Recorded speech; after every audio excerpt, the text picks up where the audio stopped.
En sus oraciones. Vamos a iniciar el día de hoy una serie de predicaciones que tienen que ver con la temática la vida cristiana. Y esto entonces nos posiciona en un nuevo planteamiento.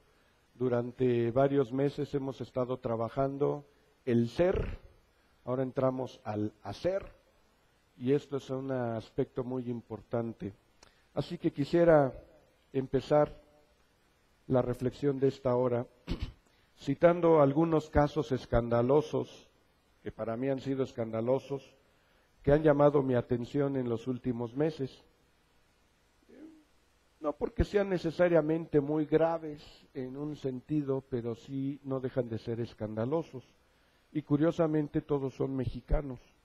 Tuvimos hace unos meses una nota en los periódicos y en la televisión que se le titulaba Las Ladies de Polanco. ¿Alguien se acuerda de las Ladies de Polanco? Y era básicamente un par de mujeres que eran ahí fotografiadas insultando a policías y evitando que los policías hicieran su trabajo. Los amenazaron, los insultaron y alguien por ahí estuvo grabando, estuvo filmando y después salió en la televisión. Después otro amigo llamado el Gentleman de las Lomas. Un tipo insultando y golpeando a un empleado. Y bajo la lógica de que yo pago 30,000 pesos de mantenimiento cada mes, así que se sentía con derecho de insultar y de golpear al empleado. Luego tuvimos por ahí una diputada en Iztapalapa que se estaba saltando una reja en una propiedad privada y cuando la reportera le preguntaba que por qué lo hacía, ella aducía que tenía fuero para hacerlo. Después hubo el caso de un secretario particular del presidente municipal de Oaxaca, que también ante un señalamiento de la policía se puso a insultarlos y a evitar que la policía hiciera su trabajo. Luego tuvimos otro caso, un comandante militar en Tijuana, que también se puso a insultar a la policía, evitando que la policía hiciera su trabajo. Son 5 casos que desde mi perspectiva son escandalosos en el sentido literal de la palabra, y que todos estos casos están asociados con autoridad, poder, dinero o influencias mal encausados. Y me parece interesante señalar estos casos porque a esto al estar observando estos casos, me he hecho la pregunta y se las comparto. ¿Por qué a la hora de que alguien dice, pues es que soy un comandante? O cuando alguien dice, pues yo soy diputada. O alguien dice, pues yo soy secretario particular de... ¿Por qué nadie les dice, pues compórtese a la altura? Y todos se quedan callados. Porque como es influyente, pues ya... Y uno debería decir, ¿es comandante? Pues compórtese como tal. ¿Es diputada? Pues compórtese como tal. Y pareciera ser que estamos hablando de puros barbajanes influyentes, ¿cierto? No sé si compartan esta perspectiva, pero a mí me ha llamado mucho la atención. ¿Por qué nadie nos pone en su lugar? Y quizás es por el miedo. Y revisando este asunto del fuero, por ejemplo, la Suprema Corte tuvo que reconvenir y acotar nuevamente esta noción de fuero, y el fuero es solamente para la función legislativa. Pues sí, así es. Y piensan que el fuero es para pasarse el alto, para golpear a la gente, para insultar, para no pagar la cuenta, para portarse mal. No, el fuero es para la función legislativa, estrictamente hablando. Y entonces menciono estos casos que están asociados con autoridad, poder, dinero e influencias que han sido mal encausados y a lo que bien se les podría demandar a la gente que se comportaran a la altura, que se comportaran como es digno, que se comportaran como se supone que son. Y en todo caso yo me pregunto, ¿y quién se los enseñó? ¿Quién le enseña a un diputado comportarse como diputado? ¿Quién le enseña a un nuevo rico comportarse como rico? ¿Quién le enseña a un nuevo funcionario a comportarse como funcionario? La verdad es que no sé, y mi percepción es que nadie, y cada quien hace lo que se le pega en gana. Ahí tenemos entonces que se cumple aquel dicho de que aunque la mona se vista de seda, naca se queda. No hace el vestido a la persona. Así que se muestra una falta de coherencia entre lo que dicen ser y lo que son. Una falta de coherencia entre el ser y el hacer. Y me parece que en la vida cristiana es igual. Y los primeros cristianos tuvieron que aprender lo que significaba ser cristiano. Ni siquiera ellos sabían que de pronto ya eran cristianos, hasta que la gente de Antioquía les empezó a llamar cristianos. Ellos simplemente creyeron, ellos tuvieron la presencia del Espíritu Santo, empezaron a reunirse, empezaron a estudiar, empezaron a ayudarse, y de pronto la gente los empezó a observar. Estos son cristianos. ¿Y por qué les llamaron cristianos? Porque se parecían a Cristo y porque predicaban a Cristo. Los cristianos tuvieron que aprender qué significaba ser cristiano. ¿Qué se supone que es la vida cristiana? ¿Cómo se supone que debe vivirse? Y en todo caso, me parece que algo que sí es muy preocupante, ¿qué mitos hay alrededor de la vida cristiana? Y aunque no lo crea, hay muchos mitos alrededor de la vida cristiana. Y digo mitos porque no tienen nada que ver con su esencia ni con su naturaleza. Por ejemplo, hay personas que piensan que los cristianos somos productos terminados. ¿Quién le dijo? Y la gente que no es cristiana así nos juzga. ¿Y eso qué es cristiano? Y se enoja. ¿Y eso qué es cristiano?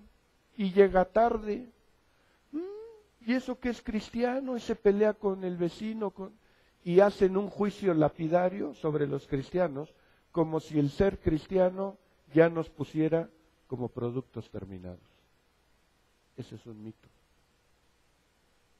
Todos estamos en proceso. Ninguno es producto terminado.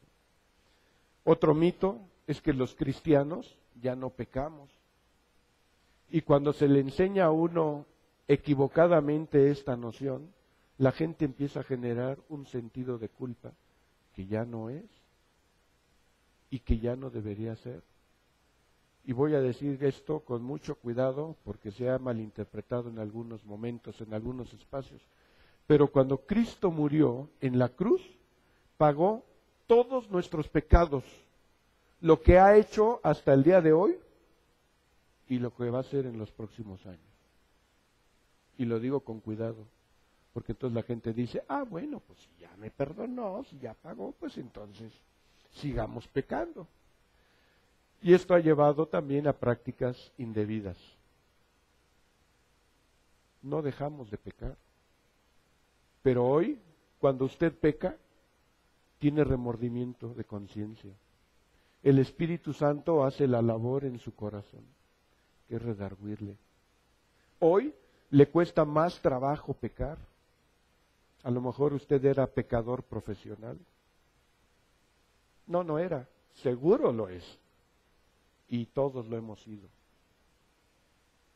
Platicaba en la semana con una persona y le decía, siempre el problema es cuando pecas, cuando estrenas un pecado, porque todos hemos estrenado pecados.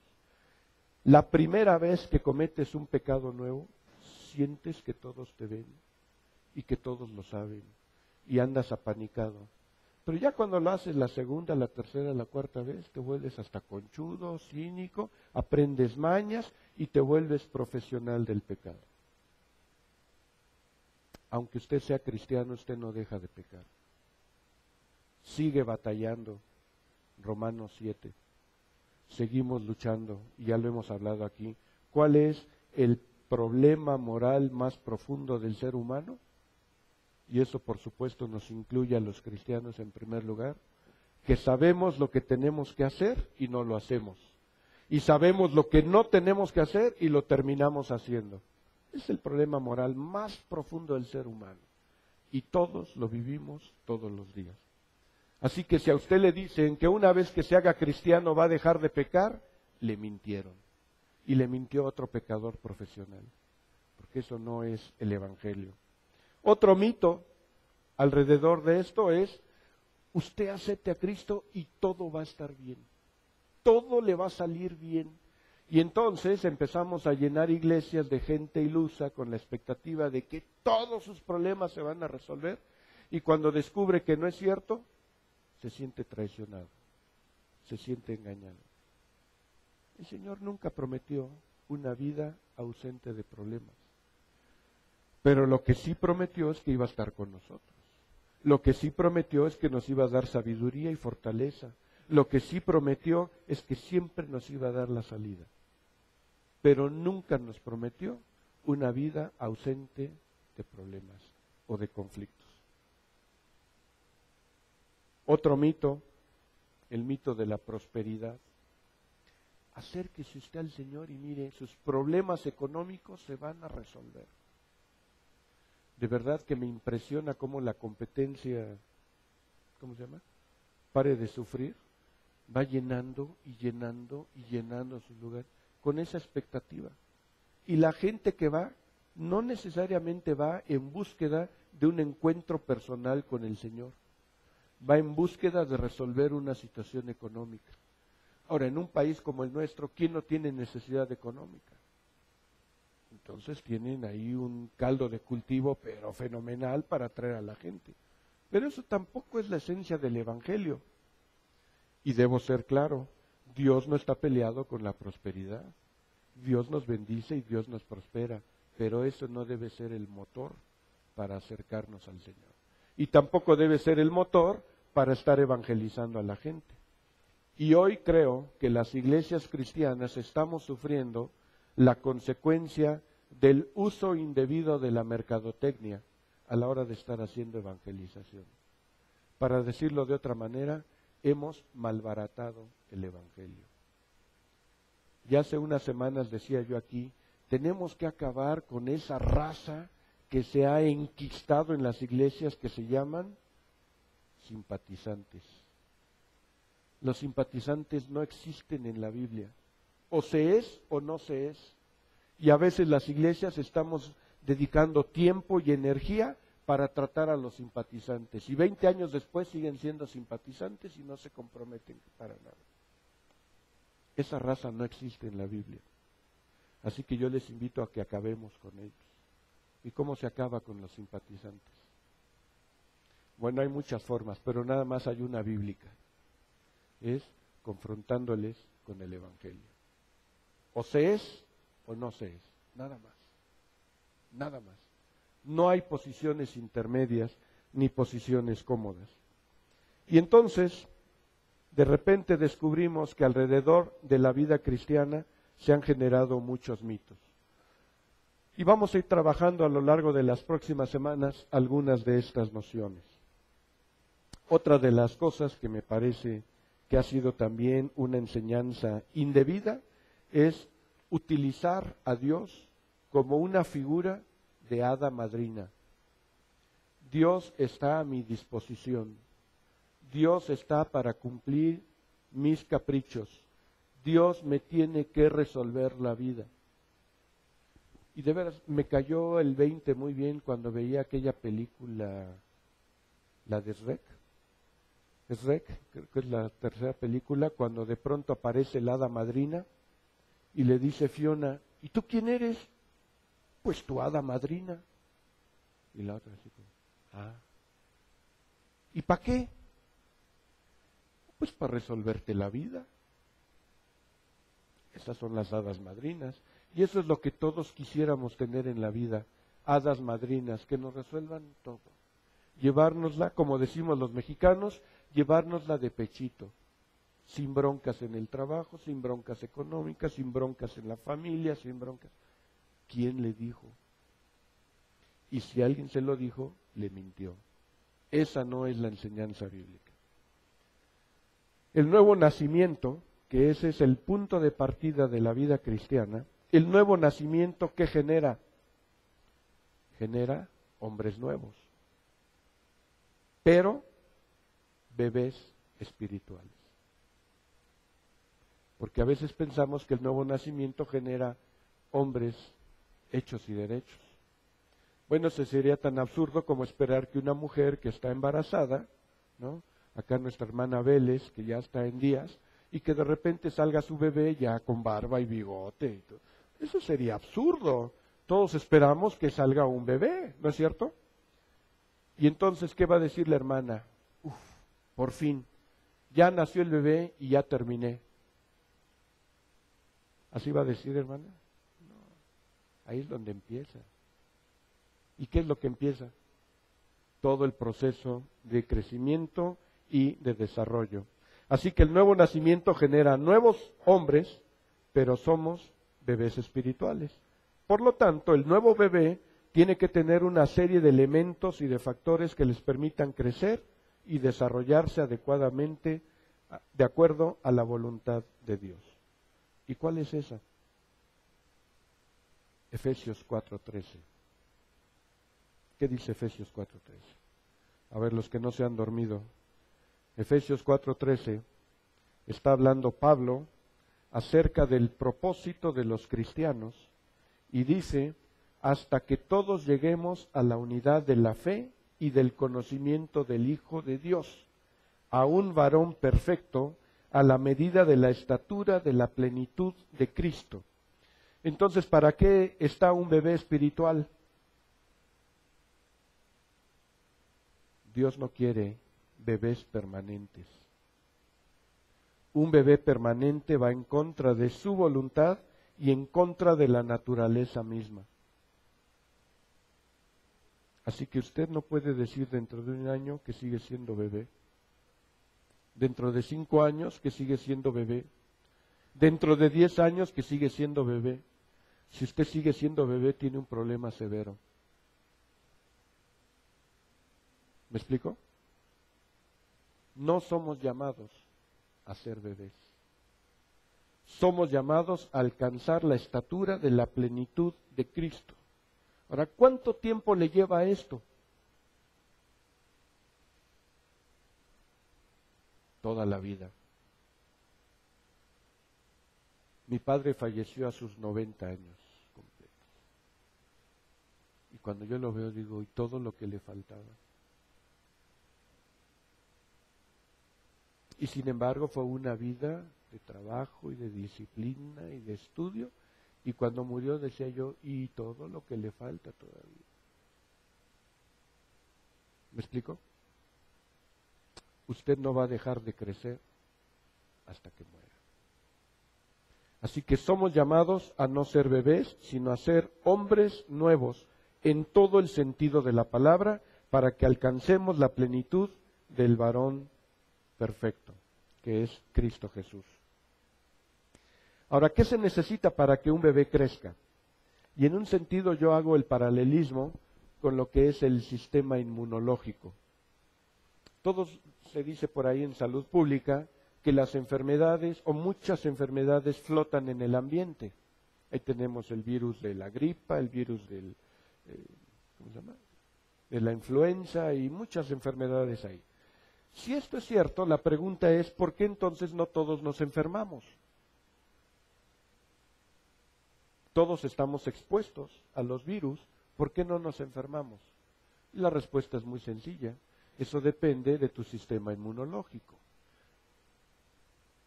¿Qué hace un buen sistema inmunológico? 3 cosas. Primero, es la alimentación. Segundo, el ejercicio. Y tercero, los refuerzos. que en el sistema de salud le llamaríamos las vacunas, ¿no? Y entonces, usted quiere crecer y quiere crecer bien, necesita alimentarse, necesita ejercitarse y necesita reforzarse. ¿Cuál es la alimentación? La palabra de Dios. ¿Cuál es el ejercicio? Frutos dignos de arrepentimiento. Hemos sido llamados a ser frutos dignos de arrepentimiento. Vamos a dos textos, Mateo 3:8 y Hechos 26:20. Mateo 3:8 está predicando ahí Juan el Bautista en el Jordán, y entonces su mensaje decía, entre otras cosas, haced pues frutos dignos de arrepentimiento. ¿Qué tal, Entonces, ¿para qué fue llamada Chepina? ¿Para qué fue llamado Víctor? ¿Para qué fue llamado Javier? ¿Para qué fue llamado Óscar? Para hacer frutos dignos de arrepentimiento. El mismo texto, cuando Pablo está predicando, Hechos 26:20, haciendo su trabajo con los gentiles, Pablo da testimonio y dice, sino que anuncié primeramente a los que están en Damasco y en Jerusalén y por toda la tierra de Judea y a los gentiles, que se arrepintiesen y se convirtiesen a Dios, haciendo obras dignas de arrepentimiento. Así que no hay en el espacio del reino de Dios, no hay lugar para los mirones. Todos estamos llamados a trabajar. Y el trabajo que el Señor espera ver de nosotros son frutos dignos de arrepentimiento, que también se podrían interpretar como buenas obras. Un segundo punto en el ejercicio lo encontramos, y no vamos a leer aquí porque son varios versículos, Hechos 2, del 42 al 47, nos está narrando ahí Lucas la experiencia de los primeros cristianos, la iglesia en Jerusalén. Y entonces ahí está diciendo que los primeros cristianos se reúnen, Hechos 2, 42 al 47, y dice, y perseveraban en la doctrina de los apóstoles, en la comunión unos con otros, en el partimiento del pan y en las oraciones. Y sobrevino temor a toda persona, y muchas maravillas y señales eran hechas por los apóstoles. Todos los que habían creído estaban juntos y tenían en común todas las cosas. Y vendían sus propiedades y sus bienes, y los repartían a todos según la necesidad de cada uno, y perseverando unánimes cada día en el templo, y partiendo el pan en las casas, comían juntos con alegría y sencillez de corazón, alabando a Dios y teniendo favor de todo el pueblo. Y el Señor añadía cada día a la iglesia los que habían de ser salvos. Así que, ¿cuál es otra forma de ejercitarnos? Aprendiendo a vivir en comunidad. Esto es la iglesia. ¿Alguna vez ha llegado a la iglesia y toparse con alguien que le cae gordo? ¿O alguien que le debe dinero? ¿O alguien que le hizo una grosería? ¿No? Si nunca se ha topado, entonces no sé a qué clase de iglesia va usted. Pero todas las iglesias en las que yo he estado, me topo con esas situaciones. Aprender a vivir en comunidad es fundamental. Eso es parte de la labor que el Espíritu Santo hace en nosotros. Pablo, especialmente Pablo, es muy prolífico en muchas citas, no las voy a mencionar ahora, pero él habla, por ejemplo, tenemos que amarnos unos a otros, perdonarnos unos a otros, sobrellevarnos unos a otros, animarnos unos a otros. Y a lo largo de sus cartas, Pablo insiste en la vida en comunidad. Ese es un ejercicio que nos hace crecer. Uno crece más con los que le caen mal.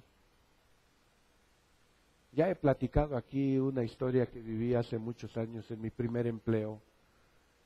Trabajaba yo en educación pública. Y entonces un día estaba en mi oficina y llega una secretaria, ¿se acuerdan cómo era? Gorda, chaparra, fea y grosera. Las 4 virtudes. Y se para en la puerta de mi oficina, así, en un plano retador, y me dice, así que eres cristiano, ¿no? Y cuando volteo y la veo así, se me congeló la sangre. Y dije, ay Dios, ¿y ahora qué? Me dice, pues ya te fregaste, porque vas a tener que amarme.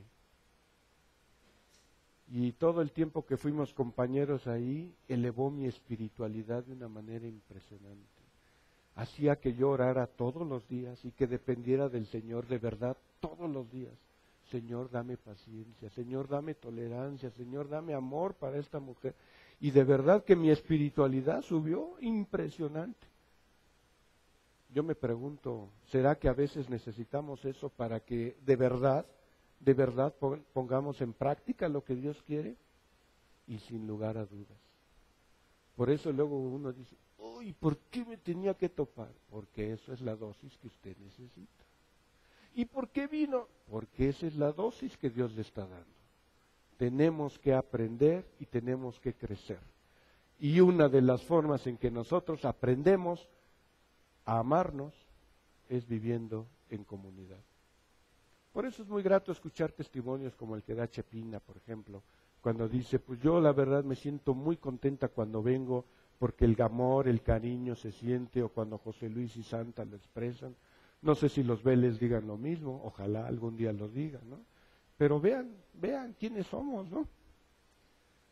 Con nuestras limitaciones y nuestras deficiencias. Pero ahí es en donde nosotros nos vamos ejercitando. Así que dijimos, frutos dignos de arrepentimiento que se traduce en buenas obras y vida en comunidad.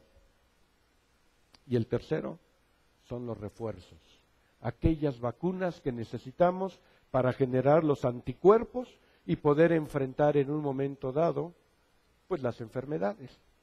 Ahora, nótese entonces, quiero ser aquí muy claro, cuando hablamos de un sistema inmunológico bien desarrollado, no significa que nunca se va a enfermar. Significa que va a resistir más la enfermedad. Y que en caso de que la enfermedad le pegue, bueno, pues usted se defendió. Yo tengo un sistema inmunológico estomacal muy interesante. Y en cuanto algo me hace daño, mi cuerpo reacciona, pero en automático. Y a mi esposa y a mi hijo no, les tarda 1 día, 2 días, 3 días. Y un día platicando con alguien, no recuerdo ahora, me decía, ¿sabes? Tu sistema inmunológico es muy bueno, porque en automático reacciona. Y tu esposa y tu hijo no, están peleando, a ver si sale, si no sale, si ganan, si pierden, y ahí está el cuerpo luchando. Y dice, ¿y el tuyo no? En cuanto nota algo, ¡pam! ¿No? Yo nunca lo había pensado así, yo más bien lo había pensado al revés. Yo decía, mi sistema inmunológico es tan malo que en cuanto como algo que me hace daño, luego. Y me decía, no, está haciendo su trabajo tu sistema inmunológico. Yo decía, qué interesante. Entonces como que tenemos que empezar a reubicar otra vez nuestro pensamiento y nuestra visión. Alimentación, la palabra de Dios. Ejercicio, frutos dignos de arrepentimiento y vida en comunidad y refuerzos. ¿Qué cree que serían los refuerzos? La presencia del Espíritu Santo. La guía del Espíritu Santo en nuestro pensamiento, en nuestras decisiones, en nuestras conductas y por supuesto, eventualmente esto significa disciplina. Y yo creo que esa es una palabra con la que muchos cristianos están peleados, con la disciplina. Ahora, no los culpo, son pecadores. Y lo primero que Adán y Eva hicieron fue indisciplinarse a la voluntad de Dios. Por eso hasta hoy seguimos pagando las consecuencias. Y lo traemos en los genes. Pero si usted requiere un buen sistema inmunológico, requiere disciplina. ¿Qué es entonces hacia donde tenemos que orientar nuestro pensamiento? Vamos a Efesios 4:1, y aquí quiero amarrar la idea con la que inicié la reflexión en esta mañana. Hablé de 5 casos escandalosos. Ahora Pablo está diciendo, yo pues, preso en el Señor, os ruego que andéis, ¿cómo? Como es digno de la vocación con que fuisteis llamados. ¿Qué es lo que está pidiendo Pablo a los efesios? Que se comporten a la altura. ¿Se da cuenta? O sea, no se trata nada más de decir, sí, yo creo en Cristo, sí, yo acepto al Señor, y ya, y seguir igual. Lo que está diciendo Pablo es que tenemos que vivir con dignidad. Vivir como es digno de la vocación con la que fuimos llamados. Y luego, mismo Pablo, 1 Tesalonicenses 2, verso 12.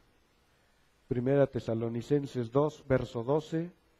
Pablo está hablando del ministerio en Tesalónica y dice, y os encargábamos que anduvieseis como es digno de Dios, que os llamó a su reino y a su gloria.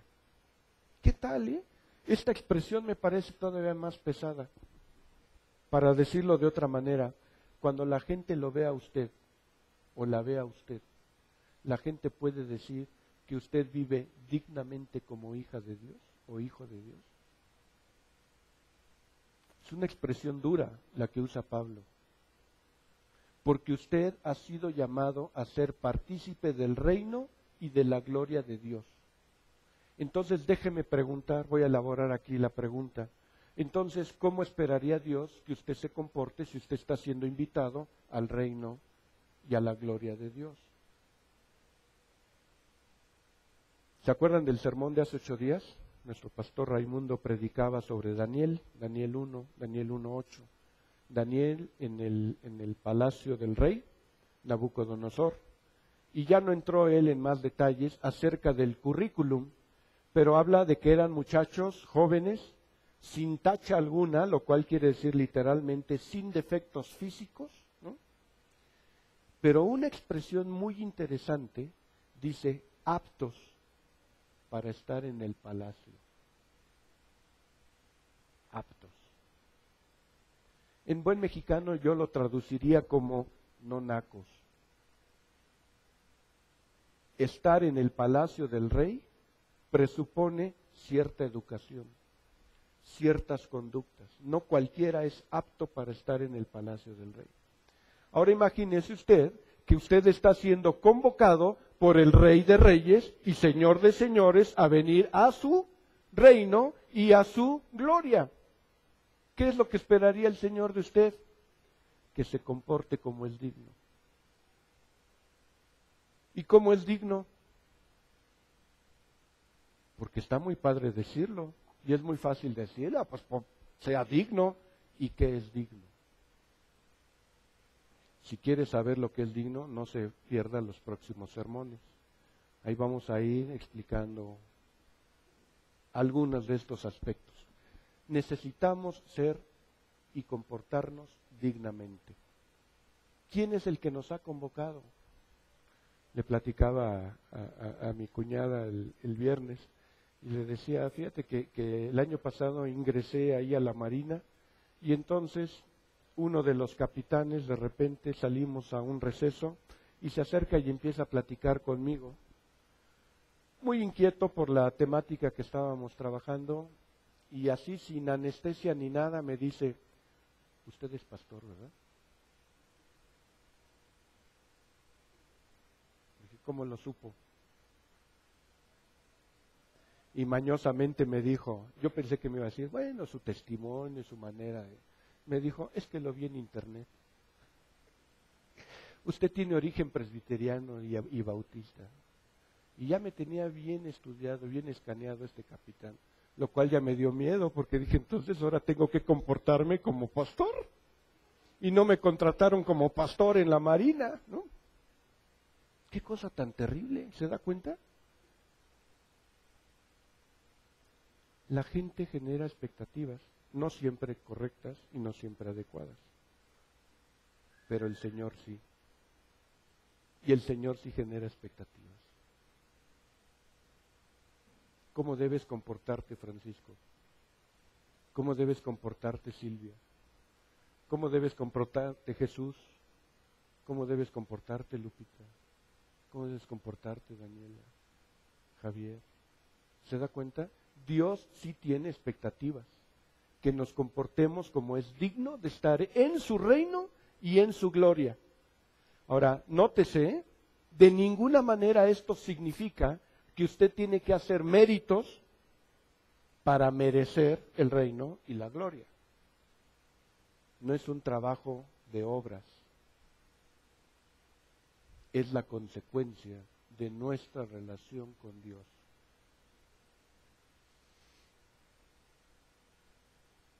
¿Cómo se desnaquiza uno? Yo he estado tentado a inventar un desnaquizador y no me ha salido la fórmula todavía. Han muerto muchos en el intento.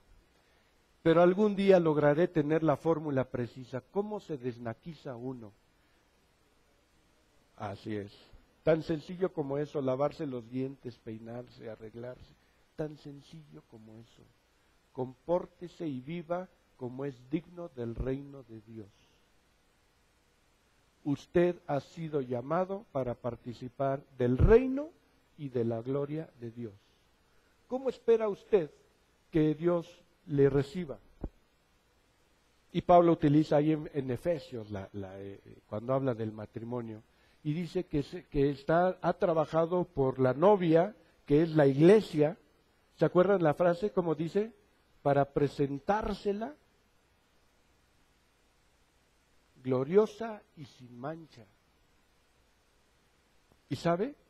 Eso somos nosotros. Dios sí tiene expectativas sobre nosotros, que nos comportemos como es digno. Ahora, ¿cómo nos vamos a comportar como es digno si no nos alimentamos bien? Hay gente que en vez de alimentarse, anda comiendo comida chatarra. Y aún hablándolo religiosamente. Hay gente que no hace el menor esfuerzo por hacer ejercicio. Y hay gente que no se toma sus refuerzos. Y entonces yo me pregunto, ¿cómo espera funcionar como es digno del reino de Dios y de la gloria de Dios? Porque aquí hemos insistido, y esta es parte de nuestra lucha y de nuestra convicción, de mi hermano Raimundo y mío, esta es la autoridad máxima, ¿no?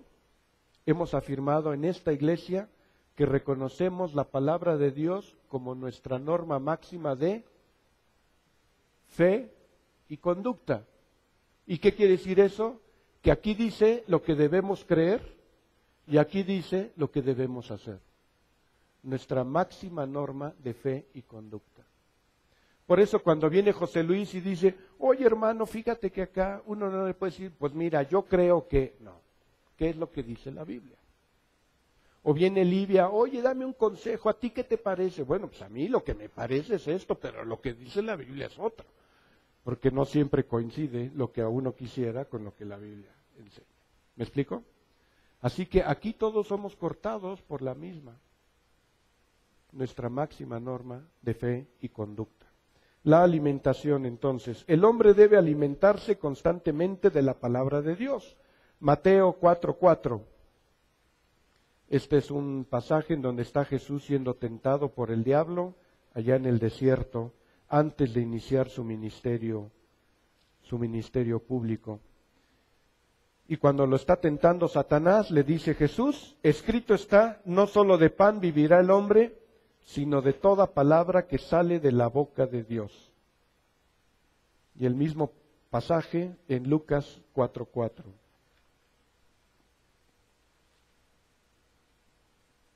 Es la misma historia, y está ahí Jesús respondiéndole a Satanás, le dijo, escrito está, no solo de pan vivirá el hombre, sino de toda palabra de Dios. ¿Quiere vivir? ¿De verdad quiere vivir? aliméntese de la palabra de Dios.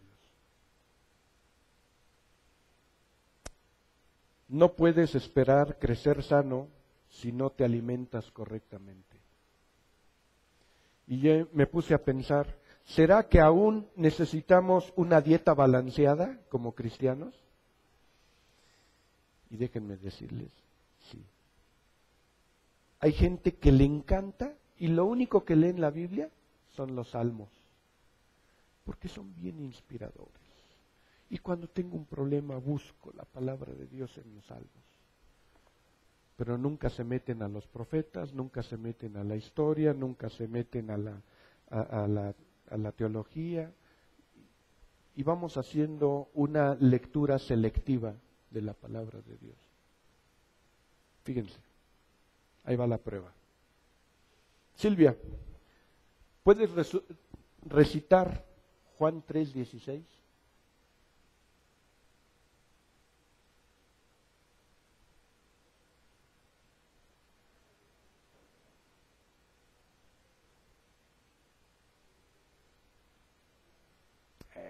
Bien, tienes 8.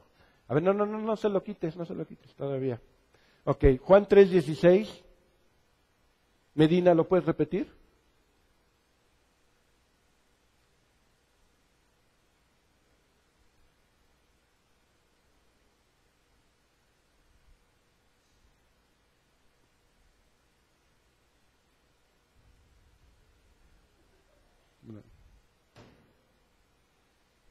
Bueno, a ver, de ronco pecho. ¿Ya? Ahí está. Sí, bueno. Porque de tal manera amó Dios al mundo que ha enviado su Hijo unigénito para que todo aquel que en él cree no se pierda, mas tenga vida eterna. Excelente, tienes 9. ¿Se dan cuenta? Fíjense, ¿eh? Ahora va la pregunta. ¿Puedes decir Juan 3:17? Bueno, Juan 3:15. Nótese, y este es un error frecuente de los cristianos. Hacemos una lectura selectiva de la Escritura. Juan 3:16 está en medio de 3:15 y de 3:17, por si no lo había notado. ¿Me explico? Entonces, para entender Juan 3:16 hay que leer todo el capítulo para ver exactamente cuál es la enseñanza. Y los cristianos somos muy dados a subrayar los textos ahí, lo que ya algunos llamarían nuestros textos favoritos. Ahora, yo no estoy peleado con ello, yo también tengo textos favoritos, pero entiendo que ese texto está en un contexto. Y el primer principio de la hermenéutica bíblica es que un texto sin contexto es puro pretexto. Así que si a usted le van y le dan un texto y lo sacan del contexto, tenga cuidado, tenga cuidado. Y eso es lo que hoy en muchas iglesias se practica. Yo me pregunto, ¿eso constituye una dieta balanceada? Casi me atrevería a decir, y digo casi porque sería faltarle el respeto a la palabra de Dios, pero casi podría decir que lo que le está dando a la gente es comida chatarra. Decía un pastor hace muchos años, la comida chatarra, así como las, ¿cómo se llaman? Las botanas, ¿no? No alimentan, pero ¿cómo entretienen? Y hoy hay muchas iglesias a donde la gente va a ser entretenida, no a ser alimentada. ¿Me explico? Y esta es una cruzada que no vamos a ceder. Ya José Luis y ya David firmaron el pacto el miércoles con Raimundo. Vamos a defender la exposición de la palabra, ¿no? La centralidad de la palabra, porque es lo que nos debe alimentar. Y cuando viene algún problema, cuando hay que dar consejería, cuando hay que discernir, es la palabra. ¿O no? Y en esa lógica, entonces, lo que tenemos que pensar es si necesitamos una dieta balanceada. Yo digo, sí. Necesitamos leer toda la Biblia y alimentarnos de toda la Escritura. ¿Me explico? Es todo el Evangelio. 3 frasecitas que prediqué hace unos meses, cuando estábamos hablando de la gran comisión. que para muchos se ha vuelto la gran omisión. ¿Se acuerdan? Cuando Jesús se despide de los discípulos, Mateo 28, ¿qué es lo que les encomienda? Id y haced discípulos, primera frase, a todas las naciones, bautizándolos en el nombre del Padre, del Hijo y del Espíritu Santo, enseñándoles a que guarden todas las cosas, todas las cosas. Y aquí yo estoy con vosotros todos los días. ¿Me explico? Jesús le encarga a los discípulos la totalidad de la enseñanza. Así que si usted nada más recibe una cosa, tiene una dieta desbalanceada. Y por eso es importante estar revisando toda la Escritura constantemente. ¿Qué es lo que hace que nuestra alimentación produzca fruto? Juan 14, verso 4 y 5. Está aquí Jesús en lo que algunos han denominado su discurso final de despedida con los discípulos. Juan 15, 4, 5. Juan 15, 4, 5. Jesús le está diciendo a los discípulos, permaneced en mí y yo en vosotros. Como el pámpano no puede llevar fruto por sí mismo si no permanece en la vid, así tampoco vosotros si no permanecéis en mí. Yo soy la vid y vosotros los pámpanos. El que permanece en mí y yo en él, éste lleva mucho fruto, porque separados de mí, nada podéis hacer. ¿Quiere llevar fruto? Tiene que permanecer en la palabra del Señor. Necesariamente eso nos lleva a dar fruto. El segundo punto, dijimos, es el ejercicio. La vida cristiana se vive todos los días y la manera en que lo hacemos es poniendo en práctica las cosas que Dios nos va mostrando a través de su palabra, a través de la guía de su Espíritu Santo, a través de las circunstancias y a través de la vida en iglesia. Así que, ¿quiere usted ejercitarse? A ver, ahí le va una pregunta. ¿De verdad usted quiere amar? ¿Qué cree que le va a poner Dios enfrente? ¿Quiere tener paciencia? ¿Qué cree que le va a poner Dios enfrente? Pues lo que necesita para desarrollar la paciencia, ¿no? Y hay gente tan chistosa que ora, Señor, dame paciencia, pero ya porque me urge. Paciencia. Mi héroe cuando era niño era Calimán. Me encanta su filosofía, serenidad y paciencia. Paciencia. ¿Cómo la ejercitas? Si Víctor se quisiera comprar un auto, ¿cómo sabría que es el auto adecuado, el auto correcto? Digamos, acostumbra a salir al campo con frecuencia.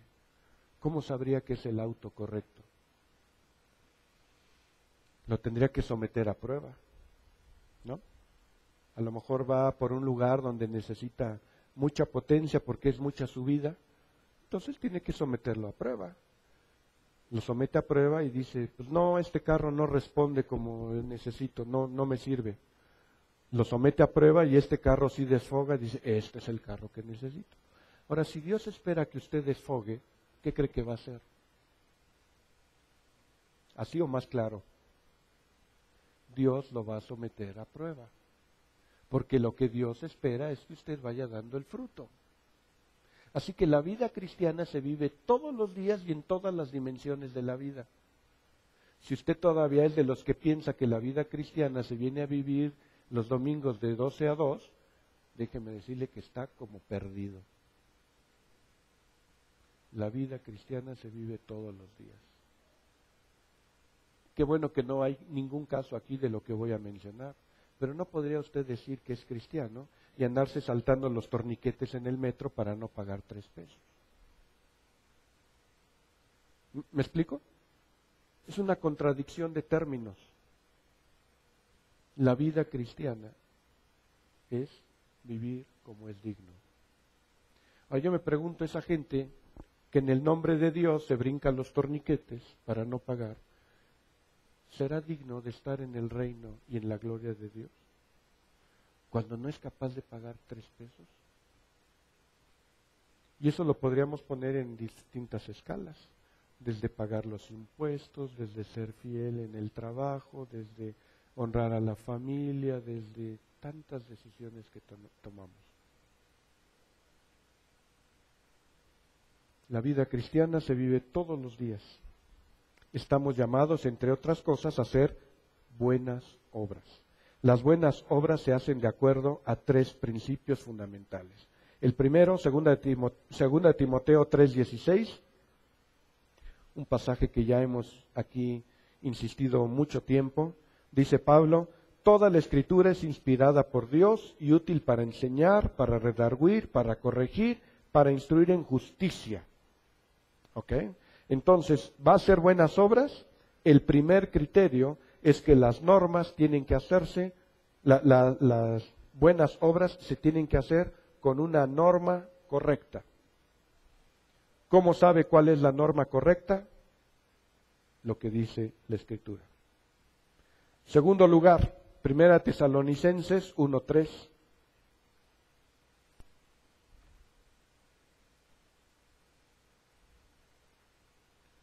Primera Tesalonicenses 1:3, dice Pablo: acordándonos sin cesar delante de Dios y Padre nuestro de la obra de vuestra fe, del trabajo de vuestro amor y de vuestra constancia en la esperanza de nuestro Señor Jesucristo. La segunda condición es que las buenas obras o los frutos tienen que hacerse por los motivos correctos. Hay mucha gente que hace buenas obras con motivos incorrectos, motivaciones incorrectas. Entonces, aquí estamos, 1 Tesalonicenses 1:3. Vamos a Hebreos 6:10 para reafirmar esta noción. Hebreos 6:10. Aquí el autor está diciendo: porque Dios no es injusto para olvidar vuestra obra y el trabajo de amor que habéis mostrado hacia su nombre, habiendo servido a los santos y sirviéndoles aún. La motivación. Y Romanos 12:1. Ahí está Pablo hablando de nuestra relación, diciendo, Romanos 12:1, así que hermanos, os ruego por las misericordias de Dios que presentéis vuestros cuerpos en sacrificio vivo, santo, agradable a Dios, que es vuestro culto racional. ¿De verdad quiere rendirle culto a Dios? Viva como es digno. Aunque ya no venga aquí los domingos, si usted vive todos los días como es digno, usted le está dando culto a Dios. ¿Me explico? Ahora, no con esto lo estoy invitando a que ya no vengan. Nos da mucho gusto y ojalá haya más, pero lo que estoy diciendo es, nosotros rendimos el verdadero culto y el culto racional todos los días. Todos los días. Así que, hermanos, os ruego por las misericordias de Dios que presentéis vuestros cuerpos en sacrificio, que es vuestro culto racional. Y terminamos esta parte con 1 de Pedro 2:12. Otra noción que está ahí hablando los apóstoles. 1 de Pedro 2:12. Dice Pedro: manteniendo buena vuestra manera de vivir entre los gentiles, para que en lo que murmuran de vosotros como malhechores, glorifiquen a Dios en el día de la visitación, al considerar, ¿qué? Vuestras buenas obras. Nótese entonces que cuando hablamos de los motivos correctos, y también hablamos ahora de los propósitos correctos. ¿Para qué hace usted buenas obras? Para que digan, ay, qué bueno es José Luis, mira, siempre trae tortas para los hermanos. No. ¿Traes tortas hoy? Para que cuando alguien vea sus buenas obras, glorifique a Dios. ¿No fuimos llamados entonces a formar parte del reino de Dios y de su gloria?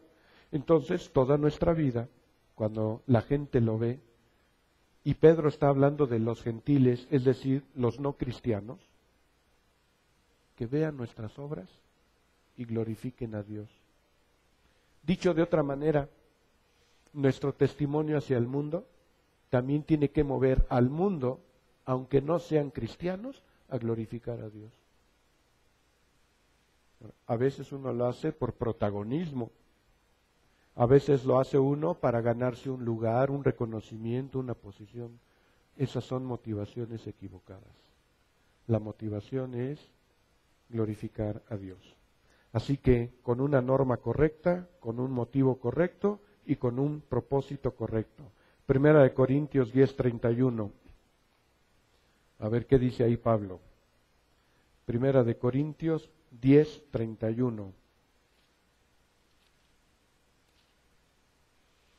Si pues coméis o bebéis o hacéis otra cosa, hacedlo todo para la gloria de Dios. Así que usted también puede comer y puede beber si lo hace para la gloria de Dios. ¿Cuál sería una de las implicaciones?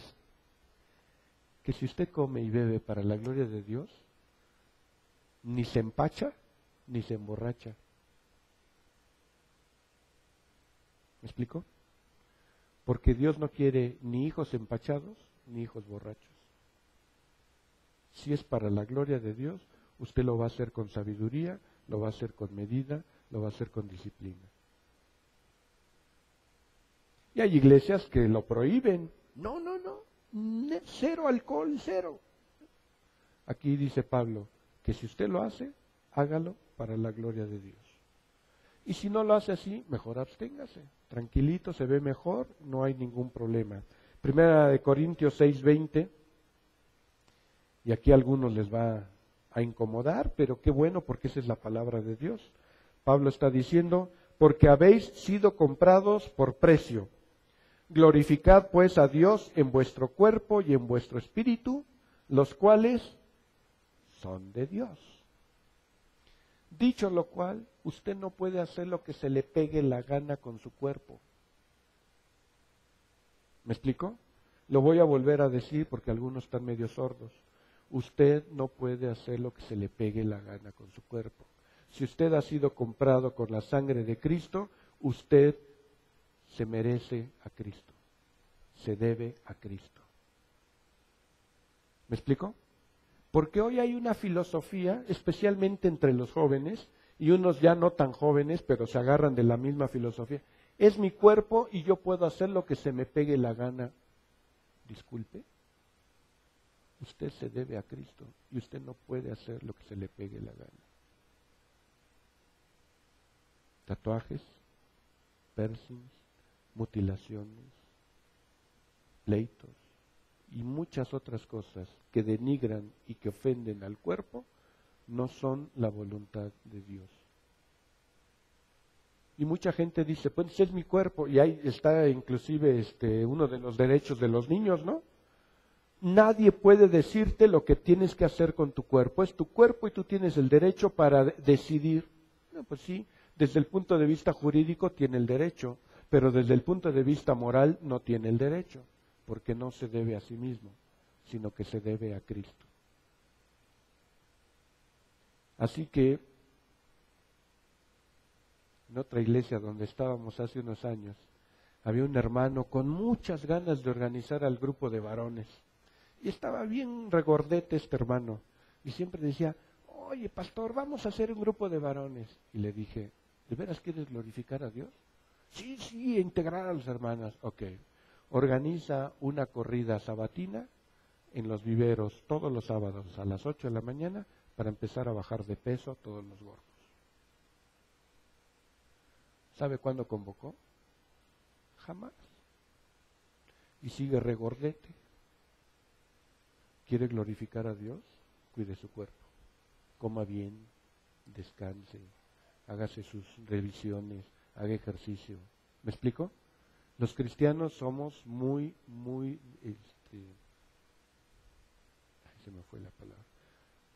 nos volvemos displicentes en el cuidado de nuestro cuerpo. Ay, pues al fin es el Señor. Pues si estoy enfermo, pues el Señor me sanará. ¿Se acuerdan lo que dijo el pastor Raimundo hace rato cuando oramos por los enfermos? Dios hace su parte y nosotros hacemos nuestra parte. ¿Tiene tratamiento? Siga su tratamiento y Dios va a hacer su parte. El tratamiento no le hace, no se preocupe, el Señor hace su parte. ¿Me explico? Cada quien hace su parte. Eso es muy importante. Las buenas obras son actos concretos, consecuencia de nuestra relación con Dios y no condición para nuestra relación con Dios. Sáquese esta historia que por muchos años ha permeado, que para entonces poder acceder a Dios, primero tiene que portarse bien. Eso es muy tonto. Usted se va a empezar a portar bien como consecuencia de su relación con Dios, no como condición para acercarse. Cuando los fariseos le preguntaban a Jesús, ¿y por qué te juntas con los pecadores? Son malos, míralos. En cambio acá estamos los buenos, la élite. ¿Se acuerdan de la respuesta? Son los enfermos los que necesitan médico, no los sanos. ¿Usted está sano? Si usted está sano, entonces no sé qué hace aquí. Se va a contaminar. Pero le puedo apostar, sin temor a equivocarme, que no está sano. Y que estamos aquí porque Dios está haciendo su obra en cada uno de nosotros. Las buenas obras son obras de amor y por su naturaleza el amor se expresa dándonos a los demás. Por lo tanto, una vez que usted inicia su relación con Dios, usted no puede seguir siendo la misma persona que era antes. No puede. O déjeme preguntárselo. Si usted sigue siendo la misma persona, entonces ¿cuál es el efecto de la presencia del Señor y del Espíritu Santo en su obra? Hay gente que se convierte, y lo pongo así entre comillas porque de verdad lo pongo en tela de duda, se convierte al Evangelio, se convierte a Cristo y sigue pensando igual, sigue actuando igual, sigue transando igual, sigue igual de grosero, sigue igual de chismoso, sigue igual de peleonero. Ahora, dije al inicio, no somos productos terminados, pero somos bebés. Somos una nueva extirpe, producto del Espíritu Santo en nuestros corazones. Entonces, si usted viene y me dice que usted es cristiano, pues debe notarse la diferencia. En palabras de Jesús, la luz resplandece en las tinieblas. ¿Me explico? No lo digo yo, la luz resplandece en las tinieblas. Así que si usted es cristiano, ¿cómo resplandece su luz en el lugar donde Dios le ha puesto? En su trabajo, en el tránsito, en el vecindario. O francamente no resplandece. Y si no resplandece, entonces tiene un severo problema.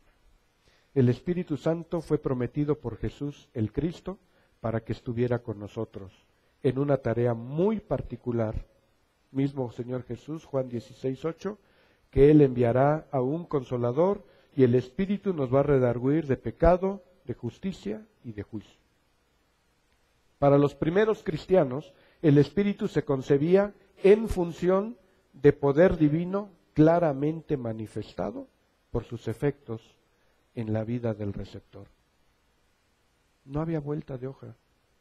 La gente podía identificar quiénes eran cristianos y quiénes no. El impacto del Espíritu Santo no dejaba al individuo u observador en duda. Había cambios significativos que se operaban en la gente y cambios que provenían de una intervención divina. Por lo tanto, para el creyente, la vida es cualitativamente diferente de lo que era antes de iniciarse en el camino de la fe. Su vida diaria se convierte en su medio para responder a los reclamos del Espíritu, y el Espíritu nos capacita por el poder del mismo Espíritu. ¿Qué tenemos que hacer?